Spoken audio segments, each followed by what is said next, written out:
Good morning. My name is Chris Ermer, and it is my pleasure to welcome you all today to today's service of the Unitarian Universalist Fellowship of Lower Bucks. I'm your lay leader for the service this morning.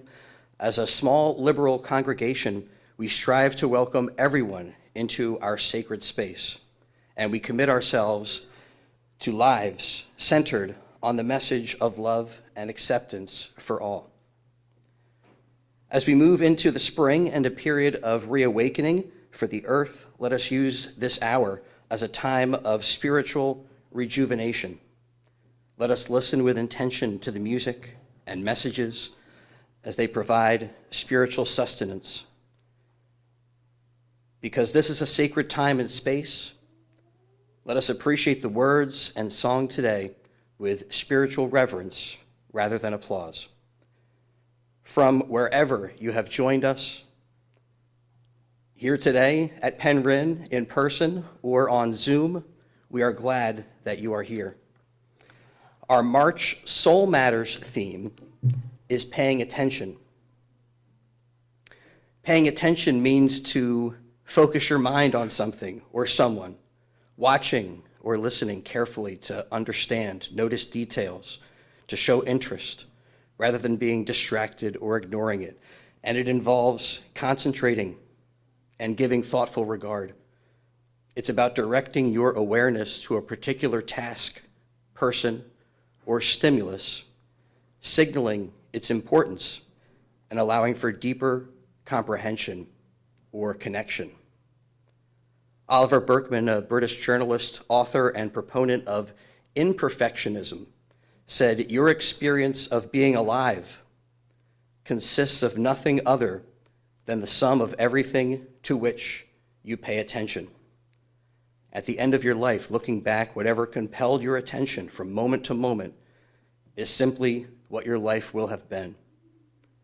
So when you pay attention to something you don't especially value, it's not an exaggeration to say you're paying with your life. I would like to invite Mark Bernstein up to light the chalice while I read our opening words. Here within these walls, here in this community of love and justice, we pause in our busy lives to consider what is worthy of our deepest yearnings. In the time we are given here, may we pay attention to the wonder of each moment. May we grieve what is lost, and may we be grateful for our life on this beautiful earth. And may we prepare ourselves for the work love calls us to do. Just as we are, may we be the beloved community. Thank you. Words from Reverend Bob Janice Dillon. Today's service begins with a musical prelude selected by our most excellent, esteemed musician, Avi Wisnia. And today he has chosen some Marvin Gaye for us. What's going on? The musical question. Well, I'll tell you what's going on. Those are the words of Marvin Gaye. And while we are focusing on paying attention, and we'll be hearing about Mark's hidden world today, it is amazing when you look at the songs, and I love to bring in songs from different styles and different eras. So looking at these songs from the 1900s, and no matter how long ago they were written, how relevant they can be today, how relevant they can be in the context of a spiritual space like our service, and how timely they can feel even with what's going on, whether it's in the 1970s or in our world today. And Marvin Gaye reminds us to pay attention to what's going on, not to look away. That is the only way we can help solve these problems and take care of those who need taking care of. So with that, before we sing, I invite you to sing with me wherever you are in this room or on this Zoom. And the chorus, even if you are not familiar with the song, all you have to do is repeat after me these words. What's going on? What's going on? What's going on? What's going on? Just like that.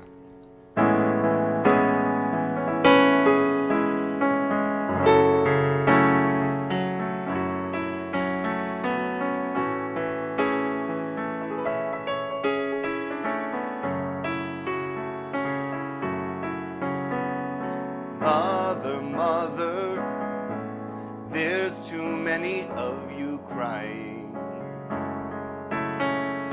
Brother, brother, brother, there's far too many of you dying.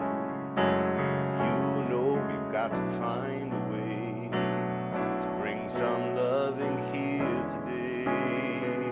Oh, Father, Father, we don't need to escalate. War is not the answer, for only love can conquer hate. You know we've got to find a way to bring some love in here today. Oh, picket lines and picket signs don't punish me with brutality. Just talk to me so you can see, yes, what's going on. What's going on? What's going on? What's going on? Mother, mother, everybody thinks we're wrong. But who are they to judge us simply 'cause our hair is long?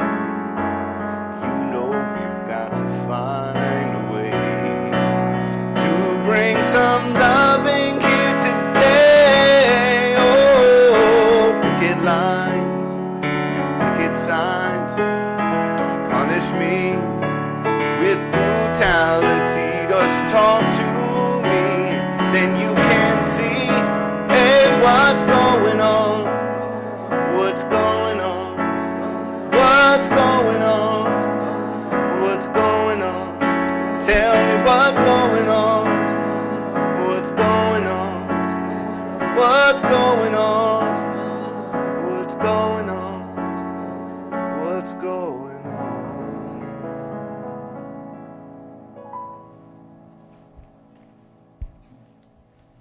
Thank you, Avi. Today's speaker is Mark Bernstein.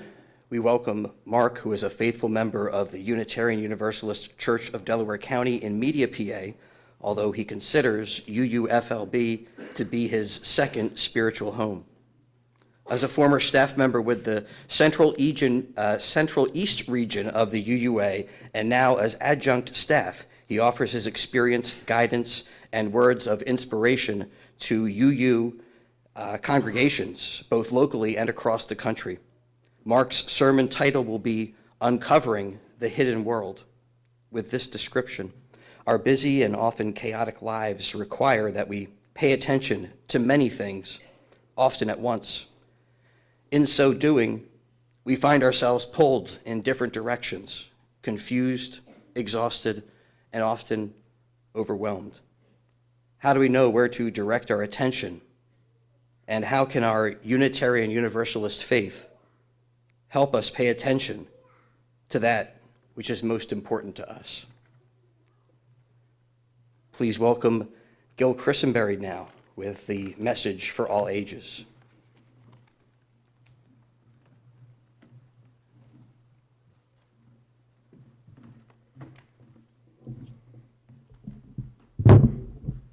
Good morning.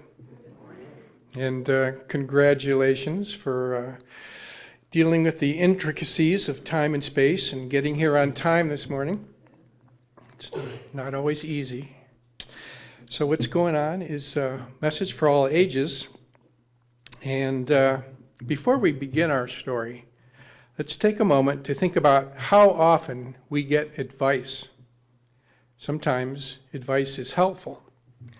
Sometimes it's confusing. And sometimes, even when people mean well, their voices can drown out our own voice and thoughts. All month long, we've been exploring the power of paying attention. Today, we're focusing on the power of paying attention to the wisdom within. In our faith, we talk about the wisdom of our own hearts and minds, that inner knowing that helps guide us when we slow down and pay attention. And as we listen to today's story, pay attention to who is giving advice, who is making the decisions, and whose voice might be missing. We're blessed this morning to have the help of our visual effects director, Miss Sherry Lee. Come on up. She will be adding to our story. So as all good stories start, once upon a time, in the city of Bombay, India, there was a fruit vendor. Now this fruit vendor wanted to attract new customers to his cart, so he decided to put a board near his cart that said, "Fresh fruit sold here."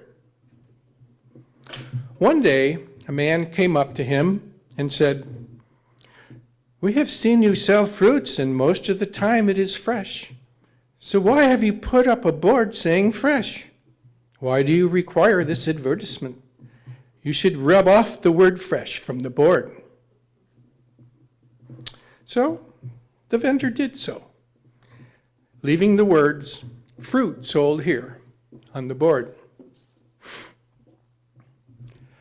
After some time, a woman came up and said, "Howdy bye." Now, if your Hindi's a little rusty, that translates to, "Hey, brother," or "Hey, mate," or "Dude. We know you are selling fruits and not vegetables. So why have the word fruit on your board? Please, wipe off the word fruit." So the vendor complied. And now, left on the board were only two words: "Sold here." After some time, an elderly person approached him and said, "If you are sitting in the market and you are giving fruits for free, take off that word sold from the board." So the vendor did so. And now the whiteboard only had one word left: "Here." A child soon passed by and he teased the vendor, saying, "Everyone in the world knows you are sitting here and not there. Why have the word here up on the board?" So the fruit vendor erased the last word from the board. And the board was now clean and empty. So another person then came up and said, "Only a silly man would keep such a nice board empty. Why don't you write something on that to advertise your fruit or a special deal of the day?" Doink. The end. Thank you, Sherry Lee. So, to sum things up, what I love about this story is how it reminds us that while it's good to listen to others, we also need to pay attention to the wisdom within ourselves. When we only follow outside voices and never check in with our inner voice, we can lose what truly matters to us. And now I'd like you to join Avi in singing our children out to their religious exploration class. Go now in peace, go now in peace. May the love of us surround you everywhere, everywhere you may go.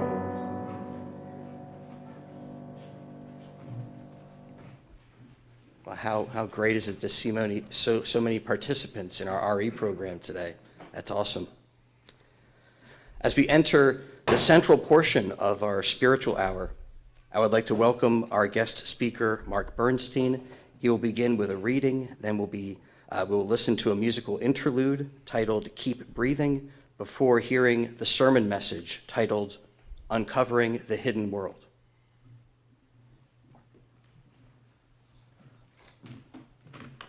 Good morning. It is always a joy to be with you. And I have two brief readings this morning in honor of Daylight Savings Time.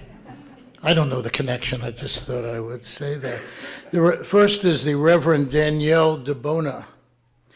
I have a Unitarian Universalist theology of hope, and it is based on my belief that being present in this very moment is the way to peace. What I know for sure is that we are only promised the moment we are in, and that is enough. It is enough if we fully embrace it without distraction. And the late poet Andrea Gibson, who died last year after a 2-year battle with ovarian cancer, wrote, "There is so much more time in a moment than there is in a decade."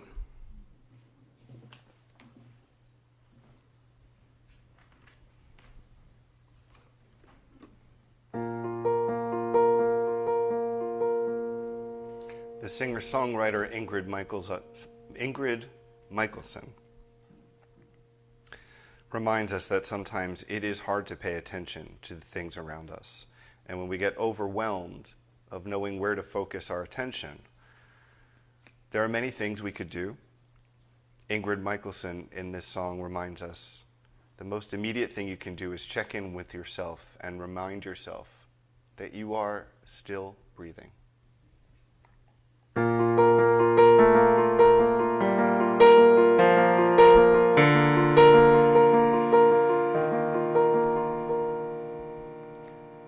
The storm is coming, but I don't mind.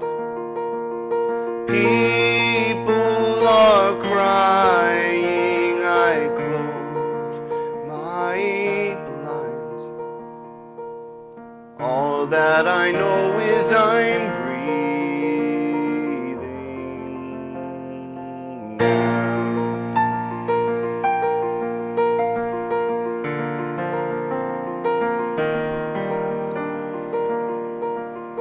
I want to change the world instead. I sleep. I want to believe in more than you and me. All I can do is keep breathing. All we can do is keep breathing now.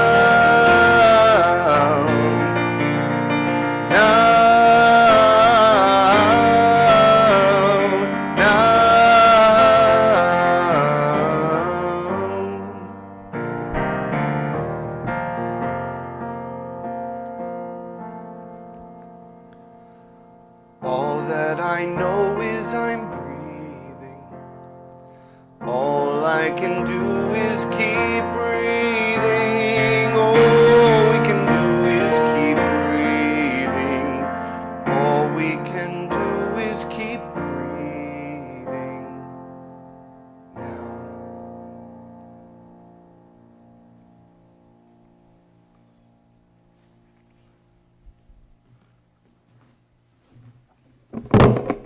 Thank you, Avi. That was lovely. I've been in a kind of soulful and introspective mood since my wife and I last night watched the movie Hamnet, and that continued listening to your song. It's a wonderful, powerful movie. So why bother? I mean, Sherry, really, why bother? Why should I even attempt to share my message with you this morning when statistically most of you will only remember 17 to 25% of what you hear? Even immediately after I finish my discourse this morning, you'll only recall about 50% of what I said. And men, will probably recall less than women, since men tend to use only half their brains when listening, whereas women engage all four cerebral lobes. I'll let you fill in your own punchline. Over the next 20 minutes or so, most of you won't even focus all of your attention on what I'm saying. A 2010 Harvard study determined that people engage in what they called mind wandering. Mind wandering. That is, not paying attention or being fully engaged with what is right in front of them, a whopping 47% of the time. Karen, you don't have to start taking notes or anything. So why bother? Why bother? I'll tell you why.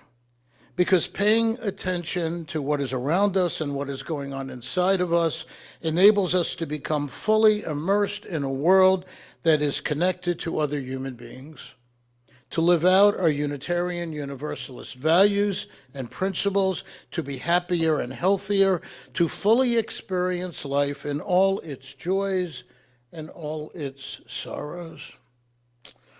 The beloved poet Mary Oliver wrote, "Instructions for living a life. Pay attention, be astonished, tell about it." If Mary Oliver says it, it must be so. But paying attention in this increasingly chaotic world of ours, made even more so thanks to recent events in the Mideast and the ongoing insanity that defies our country internally as well, is not easy, since so much is competing for our attention. Our busy schedules, social media, cell phones, text messages, email messages, alerts informing us of catastrophic events or another miscarriage of justice. A recent study found that on average, each single minute in this country results in 204 million emails, 16 million text messages, and 350,000 new tweets each minute. The average smartphone user unlocks their phone in response to a notification between 80 and 110 times per day. Obviously not very smart. Theologian Barbara Brown Taylor wrote, quote, "The practice of paying attention really does take time. Most of us move so quickly that our surroundings become no more than the blurred scenery we fly past on our way to somewhere else. We pay attention to the speedometer, the wristwatch, the cell phone, the list of things to do, all of which feed our illusion that life is manageable. Meanwhile, none of them meets the first criterion for reverence, which is to remind us that we are not gods. If anything," she concludes, "these devices sustain the illusion that we might yet be gods if only we could find some way to do more faster." Paying attention then, being present in the moment, as Reverend DeBona tells us in the opening reading, serves to keep us grounded.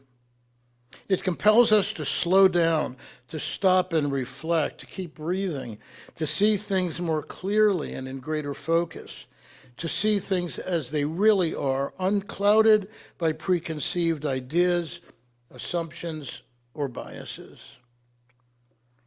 In her essay, "We Are Called to Pay Attention," singer, songwriter, and author Amanda Udis Kessler calls on us to pay attention to the people in our lives, to our individual lives, to the society in which we live, and to the natural world around us. Her essay will serve as kind of an outline for what I want to share with you this morning.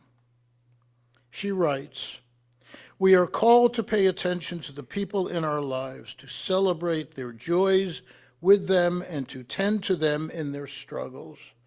We are called to bring our compassion, kindness, and patience to our relationships, even as we are grateful for the compassion, kindness, and patience others show to us." Paying attention to the people in our lives is a necessary prerequisite for showing our respect for the inherent worth and dignity of all people, one of the cornerstones of our value system as Unitarian Universalists. An oldie principle, but a goodie. Paying attention enables us to be genuine with other human beings, to better understand them and to better appreciate them. Paying attention is the gift that we give to others. Sociologist, clinical psychologist, and MIT professor Sherry Turkle found that relationships depend on what she called authentic conversation. Authentic conversation. And that authentic conversation requires us to give our undivided attention to others. So if you are at home talking with your significant other and you take out your smartphone to check your email messages, you are not paying attention. You are not having authentic conversation. If you're in a conversation with another person and you're constantly interrupting or otherwise not letting them finish their thought, you are not paying attention. You are not having authentic conversation. Paying attention requires us to stay in the moment with others. It is an active, not a passive process. And often we need to intentionally call ourselves back to paying attention when our minds wander. Of course, if we're thinking about our minds wandering and the need to pay attention, our mind is wandering and we are not paying attention. You see, this paying attention stuff, conversation, is not easy. Udis Kessler also calls us to pay attention to our individual lives, to our delights and pains. She writes, "We are called to understand ourselves, to take good care of ourselves, to know ourselves." So we need to pay attention to what is going on inside us. Of course, we all need to pay attention to our physical selves. Heaven knows I do. How we're feeling, what we're putting into our bodies, how often we're moving our bodies. But we also need to pay attention to what is going on cognitively and psychologically, to understand our emotions and reactions to situations with which we are confronted. In other words, we need to get to know our brain. Yes, our brain. So sit back, boys and girls, and soak in some neural psychology knowledge. This will test your ability to pay attention. We're talking about the limbic system. Stay with me here. A region of the brain where our emotions reside. It's also referred to as the emotional brain. Some of you know this, I'm sure. Within the limbic system are what are called amygdalae, two small almond-shaped structures, one located on each side of the brain. The right hemisphere, amygdala, is responsible for processing negative emotions, such as anger or fear. When the right amygdala is activated by an upsetting or traumatic event, which happens often these days, or when we feel threatened by an outside source, we experience these negative emotions. Meanwhile, on the other side of the brain, more specifically in the front of the brain, lies our prefrontal cortex. You getting all this, Gil? Should have been the story for all ages. This is the part of the brain responsible for rational thinking, planning, and reasoning. When we become angry or fearful in response to an upsetting or threatening situation, the prefrontal cortex kicks in as a check on the rise in emotions caused by the activation of the right amygdala.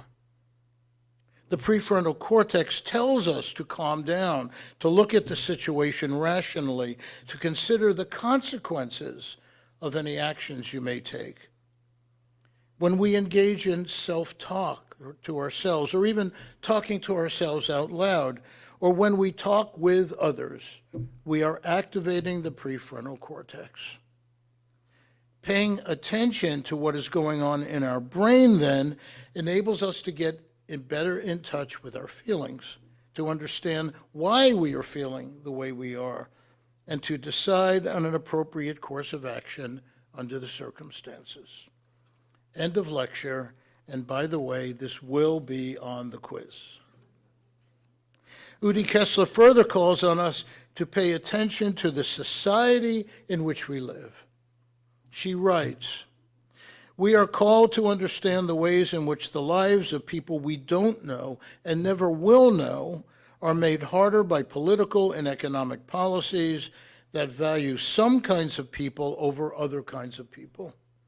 In paying attention to our society," she writes, "we give thanks for the many people who are working for justice for everyone." As painful as it is to hear the increasingly distressing news in our world right now, we can't turn away from it. As citizens, as Unitarian Universalists, we have an obligation to attend to the issues that affect others, particularly those who are disadvantaged in our society or on the margins. I have heard friends and colleagues express their fatigue with following all of the negative events in the world, one after the other, announcing a boycott of watching the news. "I'm taking a break," they tell me. "I can't take it anymore." Understandable. But we who hold the goal of world community with peace, liberty, and justice for all, another one of our guiding values, don't have the luxury of turning off or blocking out the evils in our society. We must continue to pay attention, to call them out, and to advocate for a better life for everyone. As an example, and in referring to those who would be white allies, the Reverend Don Cooley once wrote, "Pay attention and then go educate yourselves on how systemic racism and white supremacy culture are alive in the United States today so that we might be a part of the solution." And finally, Udi Kessler calls us to pay attention to the natural world around us. We are called, she writes, to understand how our decisions help the natural world to flourish or cause it harm. In paying attention to the natural world, we commit to living sustainably so that all beings have the chance to live and so that many generations after our own can celebrate the planet and its gifts. The author Hazrat Inayat Khan wrote, "When we pay attention to nature's music, we find that everything on the earth contributes to its harmony." On so many levels, paying attention enables us to open ourselves to a world of hope and love and triumph, and yes, to sorrow and disappointment as well. Lawrence Kushner, a Reform rabbi and scholar of Jewish mysticism, offers this: "There is another world hidden right here within this one, whenever we pay attention." Let me conclude with a quote from the Old Testament, specifically Exodus chapter 3, verse 4. Referring to the miracle of the burning bush, it is written, "And God appeared to Moses because he had turned aside to look." And God appeared to Moses because he had turned aside to look. Moses could have walked past the burning bush without a second thought, but by turning to look, by paying attention, he was given the opportunity to bring a message of liberation and hope to the people waiting below. We too become liberated whenever we pay attention. We become free to experience the joy and the wonder of uncovering that other world, as Lawrence Kushner put it, that other world hidden right here within this one. Thank you, my friends, for paying attention.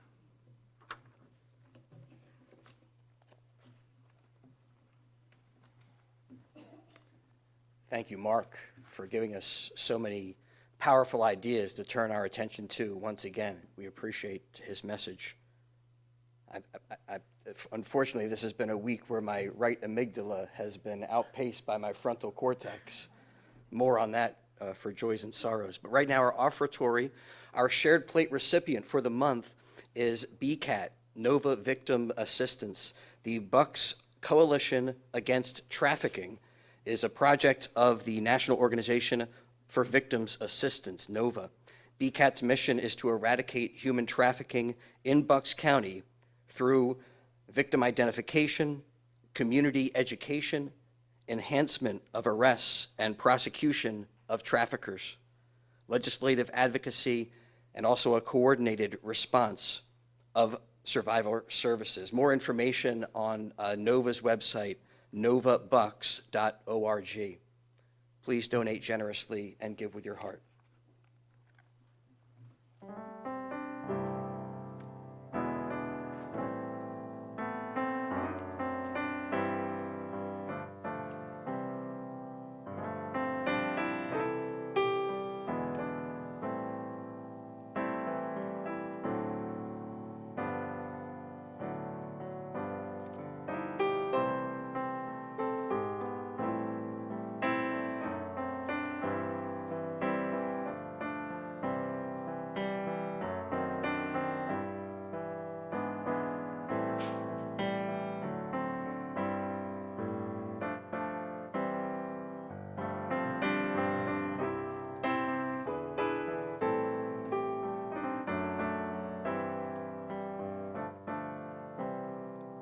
Thank you for your generosity. Now is the time in our service when we recognize and lift up one another in love. Please come up to this microphone and share your joy or sorrow with love. Please be brief. I feel like we might have a lot to share today. I've been in the midst of some work turmoil and want to just thinking about my coworkers and this week that's been a very difficult and challenging week. Also, the loss of Bill Edwards is a terrible loss to our religious community, our sacred community, and I will miss him terribly.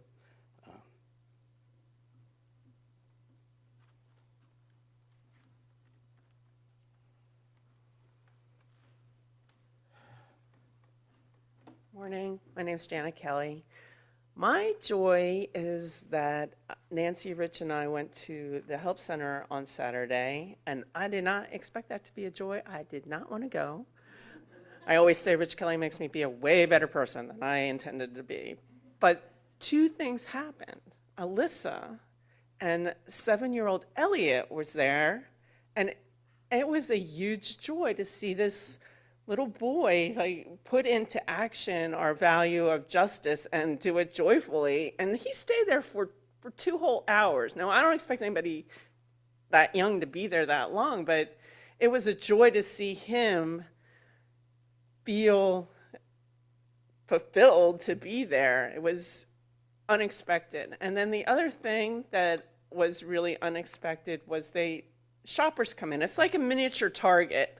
With all kinds of household and food and clothing, and people make appointments and they come in, but it's with, they don't have to pay anything, and it's to kind of give them, a little, a leg up. And a woman came in with a little girl, and to see the joy that she had in picking things out and not being told no, and just to get to pick out toys that without any kind of restraint was truly joyful. So I encourage everybody to at least do it once. We usually do it on the first Saturday of every month from 9 to 12. Please bring your kids. They do not have to stay there that whole time. You can leave whenever they get antsy, but I couldn't believe Mr. Elliott stayed for 2 whole hours. I was amazed. But I don't expect that. So, an hour, anything you can do. The kids really do benefit from it. Because of the Easter holiday, in April, it'll be April 11th. So I hope to see more people there. Thank you.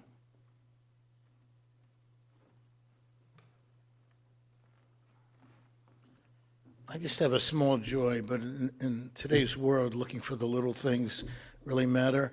Many of you know how much I treasure being with my granddaughters.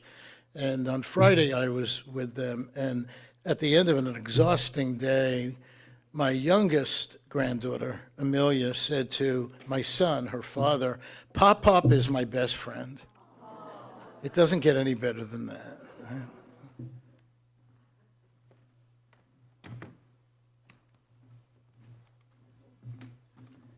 Hello, I'm Scott Cooper.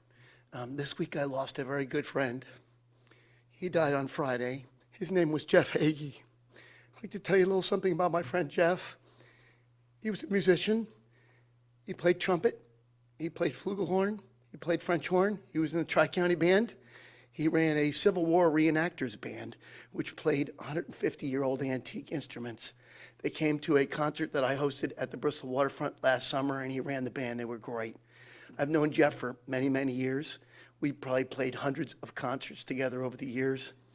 When you're a musician, you spend a lot of time talking about music. After rehearsal, in a jazz group that I was in, Jeff and I would go to lunch and we'd talk about music. And I would like to share with you a few of the lyrics from one of Jeff's favorite songs. War, what is it good for? Absolutely nothing. Listen to me. War I despise because it means destruction of innocent lives. It means tears to thousands of mothers' eyes when their sons go off and fight and lose their lives. I said, war, good God, what is it good for? Absolutely nothing.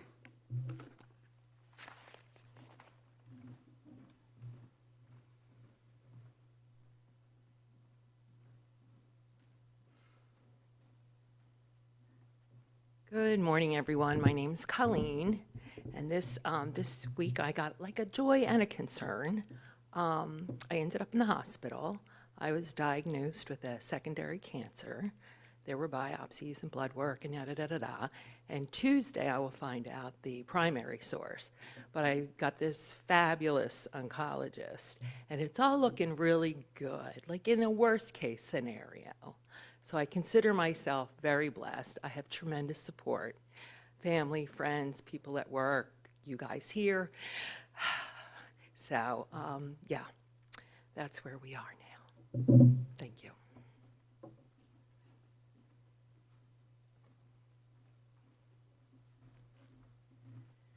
Hi, Melanie. I did bring my notes because I wasn't paying attention. No, I'm only kidding. Just wanted to mention, Ave, that What's Going On song was so poignant to me. I'm doing work with the Peace Center, and we're dealing with restorative justice. And the question is always what, not how, not why. So I'm going to present that song, lovely, that we were singing that today. And as far as, I'm so grateful for the attention piece that we're talking about. You see I do talk a lot. I explored it this week with a person I didn't know too well from another culture, and I learned so much, and it was so wonderful. I wanted to jump in and tell them my story, but it really was meaningful, I think, for myself and the person. So thank you.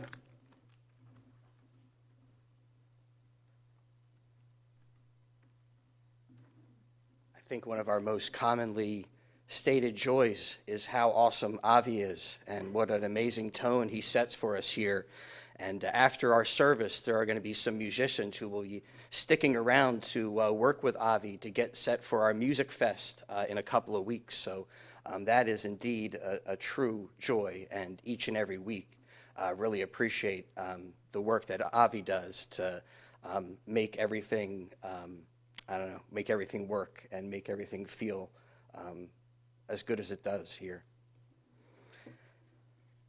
All right, now we get to sing. So whether or not you shared today, for your joys, we in this community join you in celebration, and for any sorrows or concerns, may you feel our sympathy and compassion. As we reflect on these, let us sing, Blessed Spirit of My Life. Okay, it is a joy to make music with all of you, always. Please feel free to follow along with the words, and let's sing together.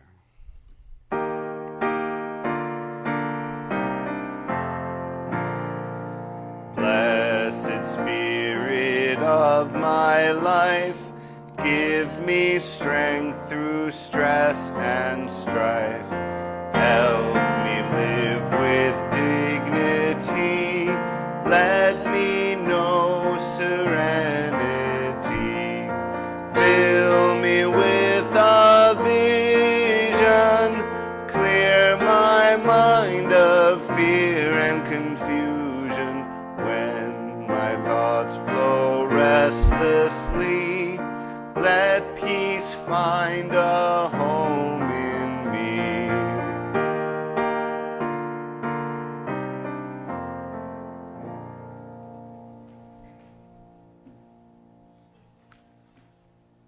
Now I invite us to find that peace within ourselves as we enter a period of meditation.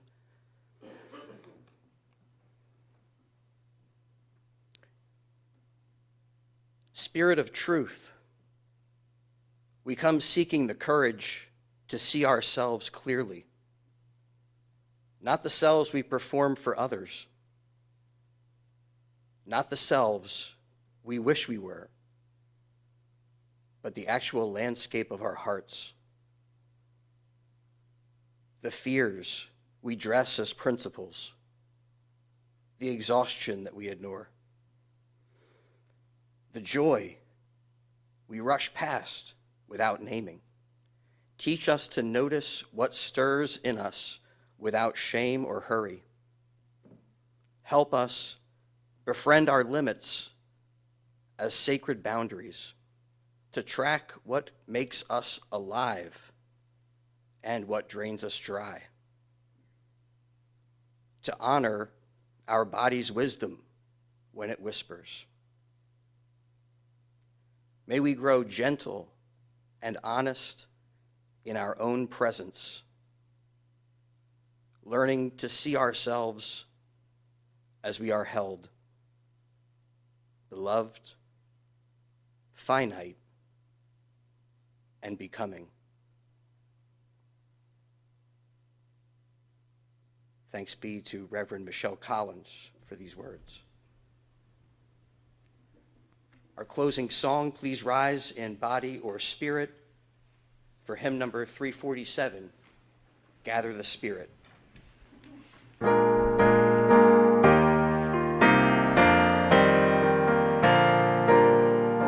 Gather the Spirit, harvest the power, our separate fires will kindle one flame. Witness the mystery of this hour, our trials in this light appear all the same. Gather in peace, gather in thanks, gather in sympathy now and then, gather in hope, compassion and strength, gather to celebrate once again. Gather the spirit of heart and mind, seeds for the sowing are laid in store, nurtured in love and conscience refined, with body and spirit united once more. Gather in peace, gather in thanks, gather in sympathy now and then, gather in hope, compassion and strength, gather to celebrate once again. Gather the spirit growing in all, drawn by the moon and fed by the sun, winter to spring and summer to fall, the chorus of life resounding as one. Gather in peace, gather in thanks, gather in sympathy now and then, gather in hope, compassion and strength, gather to celebrate once again.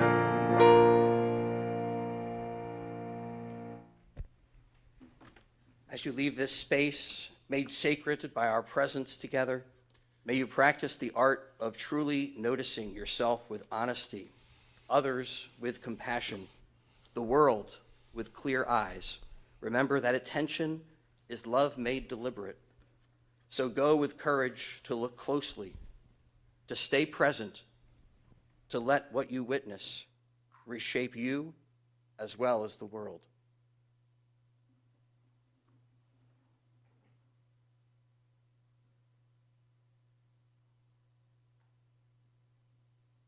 Our service is concluded.